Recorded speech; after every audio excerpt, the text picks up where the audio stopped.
Hello viewers, আশা করি আপনারা সবাই অনেক ভালো আছেন। দিস ইজ ইসরাফিল, আপনারা দেখছেন ডিজিটাল লার্নিং। আজকে আবারও একটি নতুন টিপস নিয়ে আপনাদের সামনে হাজির হলাম। আজকের টিপসটি ফলো করলে আপনার স্মার্টফোনটি যদি আপনার হাতের কাছে নাও থাকে, আপনার পিসি বা ল্যাপটপ থেকে আপনার এসএমএসগুলোকে আপনি কন্ট্রোল করতে পারবেন, এসএমএস পড়তে পারবেন, এসএমএস এর রিপ্লাই দিতে পারবেন, এমনকি চাইলে নতুন কাউকে এসএমএস পাঠাতেও পারবেন। শুধু আপনার ফোনে নয়, আপনার ফ্যামিলি মেম্বার্সদের যে কারো ফোনের ইম্পর্টেন্ট এসএমএসগুলোকে আপনি চাইলে আপনার পিসি বা ল্যাপটপ থেকে কন্ট্রোল করতে পারবেন। আপনার যদি কোনো স্পেশাল মানুষ থেকে থাকে, আপনি চাইলে তার ফোনের এসএমএসগুলোকেও আপনার ল্যাপটপ বা পিসিতে কনভার্ট করে নিতে পারবেন কোনো ধরনের ঝামেলা ছাড়া। আর শুধু এসএমএস নয়, আপনি চাইলে সেই ফোনে যতগুলো কন্ট্যাক্ট নাম্বার সেভ করা রয়েছে, কি নাম দিয়ে সেভ করা রয়েছে, সবগুলো কিন্তু আপনার পিসিতে আপনি দেখতে পারবেন। এই কাজটি করার জন্য আপনাকে কোনো অ্যাপস ডাউনলোড করতে হবে না। আপনি যদি রিয়েলমি বা ওপো ফোন ব্যবহার করে থাকেন, তাহলে সেই ফোনের যে ডিফল্ট এসএমএস অ্যাপটি রয়েছে সেটিকে ব্যবহার করে আপনি কাজটি করতে পারবেন। আর যদি অন্য কোনো ব্র্যান্ডের ফোন ইউজ করে থাকেন, তাহলে সেই ক্ষেত্রে আপনাকে গুগল মেসেজেস যে ডিফল্ট অ্যাপটি রয়েছে সেটিকে গুগল প্লে স্টোর থেকে ডাউনলোড করতে হবে। এই বিষয়ে বিস্তারিত থাকছে ভিডিওতে। তার আগে আপনি যদি আমাদের চ্যানেলে নতুন দর্শক হয়ে থাকেন, তাহলে অবশ্যই একটি সাবস্ক্রাইব করবেন এবং পাশে থাকা বেল আইকনটি প্রেস করে আমাদের সাথে থাকবেন। তো বন্ধুরা, আপনার ফোনের এসএমএসগুলোকে আপনার পিসিতে কনভার্ট করার জন্য আপনি সর্বপ্রথম যে কোনো একটি ওয়েব ব্রাউজার ওপেন করবেন। আমরা গুগল ক্রোম ওপেন করলাম। ওপেন করার পর আপনি এখানে লিখবেন গুগল মেসেজেস, দেখেন চলে আসছে। গুগল মেসেজেস লিখে আপনি জাস্ট সার্চ করবেন। সার্চ করার পর সবার উপরে যে লিঙ্কটি রয়েছে messages.google.com, এটার মধ্যে আপনি একটা ক্লিক দিবেন। ক্লিক দেওয়ার সাথে সাথে আপনি দেখতে পারবেন আপনি মেসেজেসের অফিসিয়াল ওয়েবসাইটের মধ্যে চলে আসছেন। এখানে যদি আপনি উপরের দিকে লক্ষ্য করেন মেসেজেস ফর ওয়েব, এটার মধ্যে একটা ক্লিক দিবেন। ক্লিক দেওয়ার সাথে সাথে আপনাদের সামনে এরকম একটি কিউআর কোড চলে আসবে। আপাতত আপনার কম্পিউটারের কাজ শেষ। এখানে যে কিউআর কোডটি দেখতে পাচ্ছেন, আপনার ফোন থেকে জাস্ট সেটাকে স্ক্যান করতে হবে। তবে অবশ্যই আপনাকে লক্ষ্য রাখতে হবে আপনার ফোনে গুগল মেসেজেসের যে অফিসিয়াল অ্যাপটি রয়েছে সেটা আছে কি না। যদি না থাকে তাহলে আপনি সরাসরি চলে যাবেন গুগল প্লে স্টোরে। প্লে স্টোরে আসার পর আপনি সার্চ বক্সে সার্চ করবেন মেসেজেস। মেসেজেস লিখে সার্চ করার পর আপনাদের সামনে অনেকগুলো অ্যাপ চলে আসবে। এখানে আপনি যদি 4 নাম্বার যে অ্যাপটি রয়েছে সেটাকে যদি লক্ষ্য করেন, মেসেজেস গুগল এলএলসি কমিউনিকেশন, এই অ্যাপটিকে আপনারা এখান থেকে জাস্ট ইনস্টল করে নেবেন। ইনস্টল হয়ে গেলে এখান থেকে আপনি অ্যাপটিকে জাস্ট ওপেন করবেন। ওপেন করার পর আপনাদের সামনে ঠিক এরকম একটি ইন্টারফেস চলে আসবে। এখান থেকে আপনি ওকে করে দিবেন। তারপর দেখেন নিচের দিকে যদি লক্ষ্য করেন সেট ডিফল্ট এসএমএস অ্যাপ, এটার মধ্যে একটা ক্লিক দিবেন। ক্লিক দেওয়ার পর এই যে মেসেজেস অ্যাপটি আপনি ডাউনলোড করলেন, এটিকে আপনি সিলেক্ট করে দিবেন। সিলেক্ট করার পর আবার নিচের দিকে সেট অ্যাজ ডিফল্ট, এটার মধ্যে একটা ক্লিক দিবেন। ক্লিক দেওয়ার সাথে সাথে আপনার ফোনে যত এসএমএস রয়েছে সবগুলো এখানে লোড হতে শুরু হবে। দেখেন আমাদের এসএমএসগুলো কিন্তু লোড হচ্ছে। তো বন্ধুরা, আপনারা দেখতে পাচ্ছেন আমাদের যত এসএমএস রয়েছে সবগুলো কিন্তু এখানে লোড হয়ে গেছে।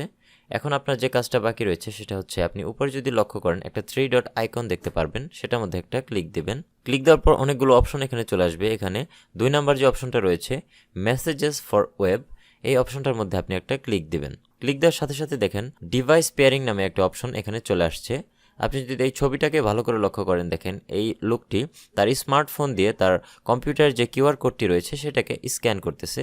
তো আমরাও এই যে মাঝখানে যে কিউআর কোড স্ক্যানার এই অপশনটা রয়েছে এটার মধ্যে একটা ক্লিক দেব।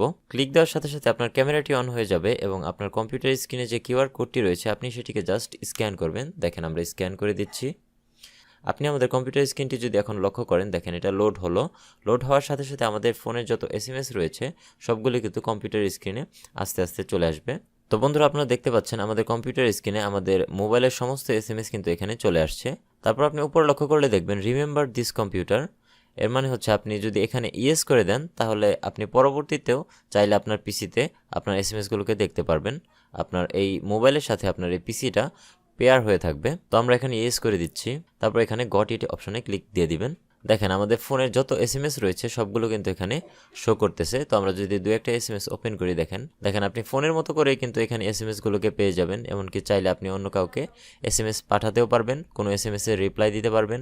এখন আপনি যদি নতুন কাউকে এসএমএস পাঠাতে চান, তো সেই ক্ষেত্রে যে স্টার্ট চ্যাট যে অপশনটা রয়েছে এটার মধ্যে একটা ক্লিক দেবেন। ক্লিক দেওয়ার সাথে সাথে আপনি এখানে আপনার সিমের মধ্যে যতগুলো নাম্বার রয়েছে কন্ট্যাক্ট লিস্টে সবগুলো এখানে দেখতে পাবেন। চাইলে সেখান থেকেও আপনি নাম্বার চুজ করে তাকে মেসেজ পাঠাতে পারবেন। তো আমরা এখান থেকে একটা নাম্বার চুজ করে দেখি। দেখেন এই নাম্বারটা আমরা এখানে চুজ করে দিলাম। তারপরে যে নিচে দেখেন টেক্সট মেসেজ একটা অপশন চলে আসছে। এখানে আপনার মেসেজগুলোকে আপনি টাইপ করে তারপর আপনি সেন্ড করতে পারবেন। কিন্তু যখন আপনি একটা এসএমএস সেন্ড করবেন, আপনার যে মোবাইলের সাথে আপনি পেয়ার করলেন সেই মোবাইলের সিম থেকে টাকা কেটে নেওয়া হবে। এখন আপনার ফোনটা বিশ্বের যে কোনো প্রান্তেই থাকুক না কেন, আপনার পিসি থেকে আপনি খুব সহজেই এসএমএসগুলোকে কন্ট্রোল করতে পারবেন। অনেক সময় আপনার মনে হতে পারে যে আপনার এই যে পেয়ার করলেন ডিভাইসটাকে, এটাকে আপনি আবার আনপেয়ার করতে চাচ্ছেন, আপনার এসএমএসগুলোকে আপনি পিসিতে চাচ্ছেন না। তো সেই ক্ষেত্রে কী করবেন, সেই ক্ষেত্রে আবার চলে যাবেন আপনার মোবাইল থেকে সেই অ্যাপটিকে ওপেন করবেন। ওপেন করার পর আবার চলে যাবেন সেই 3 ডট আইকনের মধ্যে। এখানে গেলে 2 নম্বরের যে অপশনটা রয়েছে ডিভাইস পেয়ারিং, এটার মধ্যে একটা ক্লিক দিবেন। ক্লিক দেওয়ার সাথে সাথে আপনি যদি নিচের দিকে লক্ষ্য করেন, পেয়ার্ড ডিভাইস নামে একটা অপশন রয়েছে। সেইখানে দেখেন উইন্ডোজ 10 লাস্ট অ্যাক্টিভ নাও, মানে হচ্ছে আমার কম্পিউটারে উইন্ডোজ 10 দেওয়া রয়েছে, যার কারণে আমার কম্পিউটারের ডিভাইসটা এখানে দেখাচ্ছে। আমি যেহেতু ক্রোম ব্রাউজার থেকে লগ ইন করেছি, যার কারণে আমার ক্রোম ব্রাউজারের আইকনটা এখানে দেখাচ্ছে। তো এখান থেকে আপনি যে ডান পাশে যে ক্রস আইকন রয়েছে, এটার মধ্যে একটা ক্লিক দিয়ে দিবেন এবং তারপরে আনপেয়ারের একটা অপশন চলে আসবে, এখানে আনপেয়ার করে দিবেন। দেখেন, আপনি যদি আমাদের কম্পিউটার স্ক্রিনে লক্ষ্য করেন, আমাদের পেজটা কিন্তু আরেকবার লোড নেওয়ার সাথে সাথে আমাদের কম্পিউটারটি কিন্তু আগের অবস্থায় ফিরে আসছে।